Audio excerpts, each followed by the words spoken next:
Good morning, students. Transpiration and demonstration of transpiration already we have covered in last two videos. So today we are going to start with one new topic, that is measurement of transpiration. Beta, there are number of ways to measure the rate of transpiration.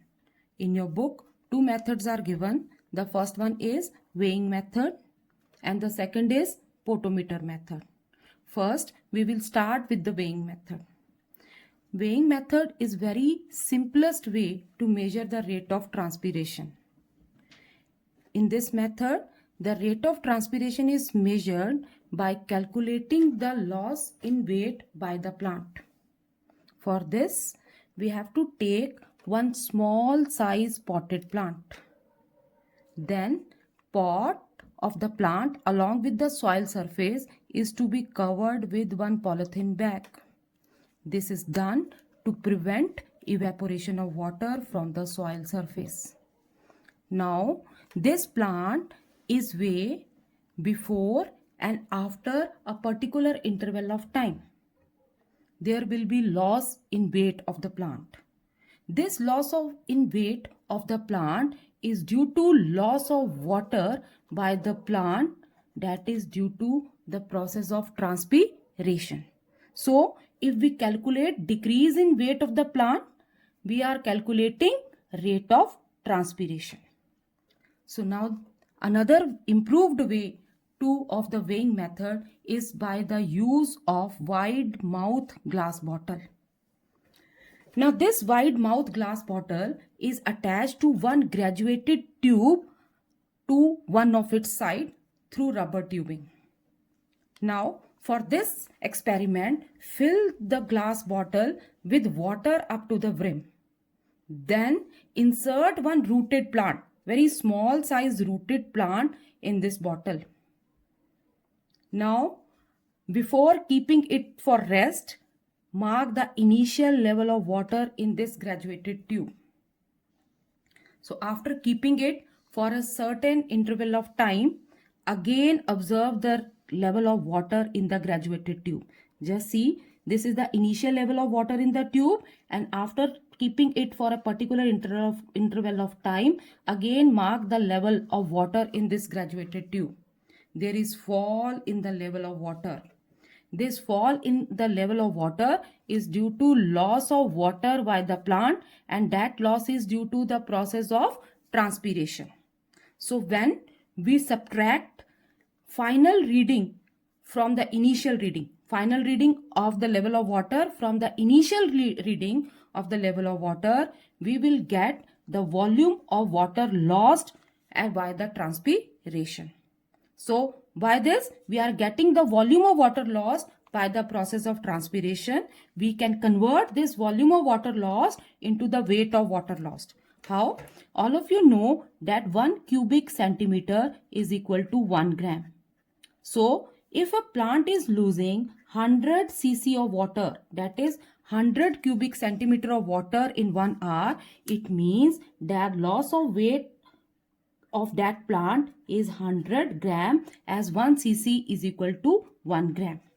I think everything is clear to you. Next method is very important from examination point of view. This method is also most accurate method to measure the rate of transpiration. We call this method as a test tube and beaker method. For this method, we have to take one test tube, fill the test tube with water, insert one leafy shoot without root in it.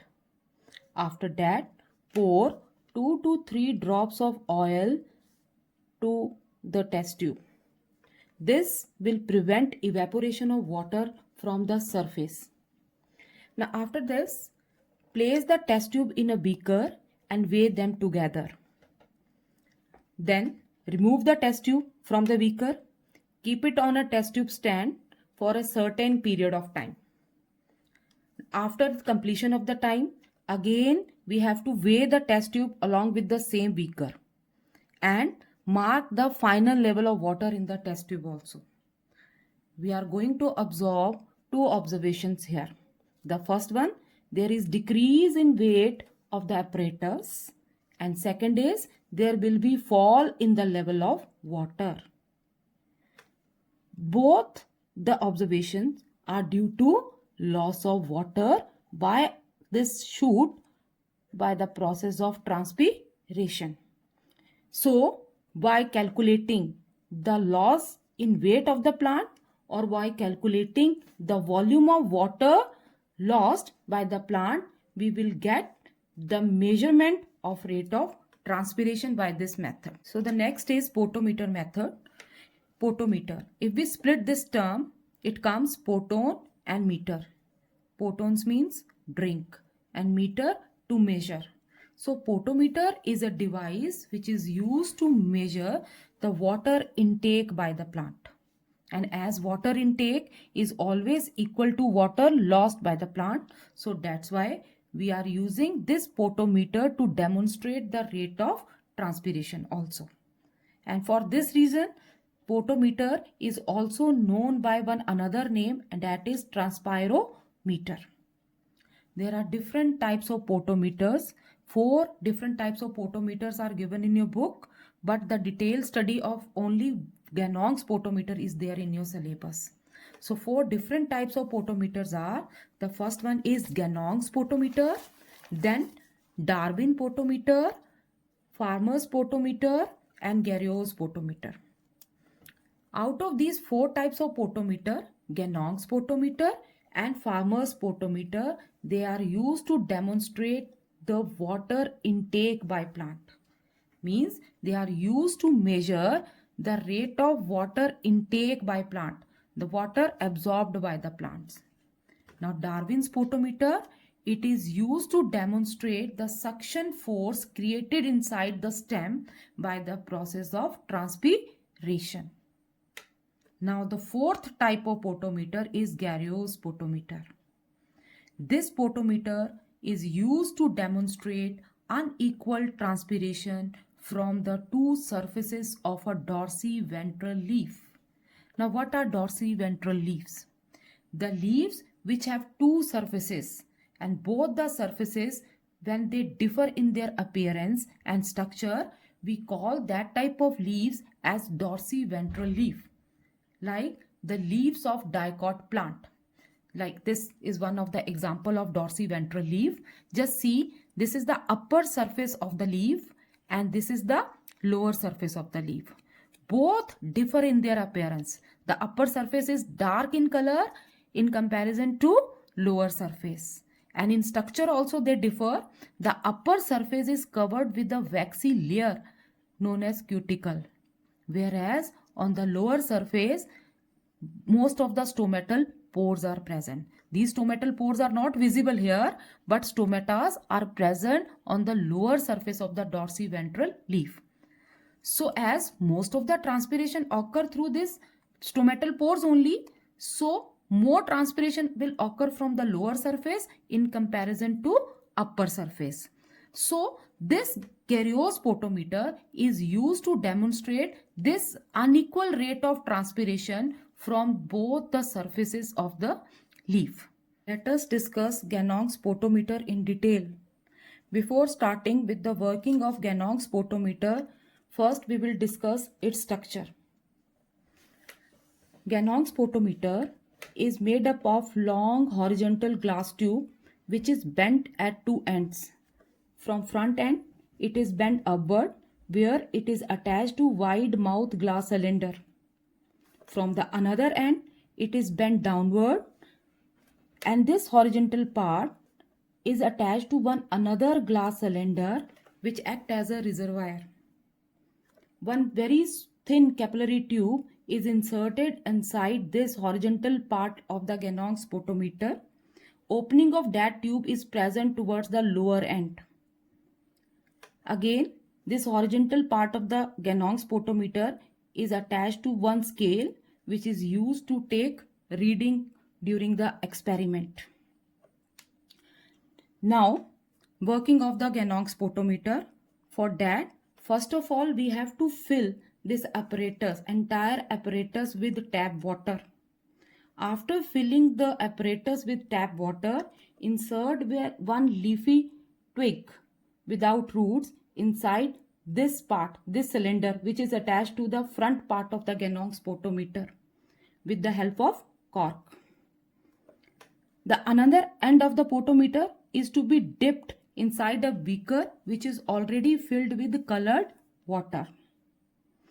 Now after this, the most difficult task of this experiment, that is to create an air bubble to take for the taking reading for this experiment. For creating air bubble, the lower end of the Ganong spotometer is to be lifted out from the colored water for some time. When we lift it out, air through the opening of the capillary tube will enter the capillary tube and it helps in creating air bubble. Once the air bubble is created, its position is adjusted by the water which is present in the reservoir. To adjust the position of the air bubble to the 0 mark of the scale, the knob, the stopcock of the reservoir is opened. Water is made to flow towards this horizontal part of the tube, and this will shift the air bubble to the required position. Once the air bubble reaches the 0 mark of the scale, the experimental setup is ready. Now it is kept for a certain period of time on the stand, and after the completion of that time, again the position of air bubble is marked, and by calculating the distance between the initial position of the air bubble and the final position of the air bubble, we will get the reading for transpiration. We will get the reading for loss of water by this twig, and that is transpiration. This experiment is done by keeping certain precaution in our mind. Now what are the precaution which we have to keep in our mind in the use of potometer? The first precaution is the potometer should be made completely watertight so that we can get the accurate reading. Now the next is the twig should be cut obliquely. This will allow larger surface area for water intake. And another thing, the twig should be cut under a water. Why it is to be cut under a water? That is to avoid suction of an air bubble into the twig. If that air bubble is created inside the twig, it will stop the absorption of water into the xylem. And if the water is not absorbed by the twig, then there will be no transpiration. So for continuous transpiration, this stem is to be cut inside the water to prevent the creation of air bubble inside the twig. Now the next topic is limitation in the use of potometer. Again, one of the important topic. Okay, limitation in the use of potometer. The first limitation is introducing the air bubble is not very easy. As I already told you that it is the most difficult task which is performed during this experiment. That is the creation of the air bubble. It is not an easy task. Second is the twig may not remain alive for a long time because this twig is without root. So it may not live alive for a longer period of time. So we have to complete the experiment within a short period. Next, any changes in the outside air temperature may affect the position of the air bubble in the capillary tube.